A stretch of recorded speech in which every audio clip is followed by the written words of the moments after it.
نماز پڑھا کرو اور سچ بولا کرو، یعنی کہ خالی نماز کافی نہیں ہے۔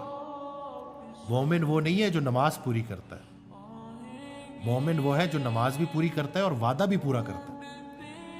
تو یہ جو سچ ہے نا، میرے نزدیک سب سے بڑا خیر سچ ہے اور سب سے بڑا شر جھوٹ ہے۔ تو آپ 40 دن تک سچ بولیں، پھر دیکھیں آپ کی زندگی میں کیسے چینج آتا ہے۔ اس دن مجھ سے ایک شخص ملنے آئے، وہ کہتے ہیں کہ مجھ سے جو بھی مل رہا ہے نا، وہ مجھ سے مل کے نا بڑا حیران ہوتا ہے کہ بھئی تجھے کیا ہو گیا ہے، تو بڑا بدل گیا ہے، تیری باتوں میں بڑی بڑی جو ہے نا خیر نظر آتی ہے۔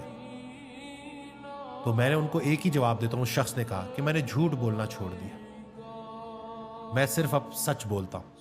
میں نے اللہ سے وعدہ کیا ہے کہ یا اللہ میں صرف سچ بولوں گا۔ تو یہ جو سچ ہے نا، اس میں بڑی طاقت ہے۔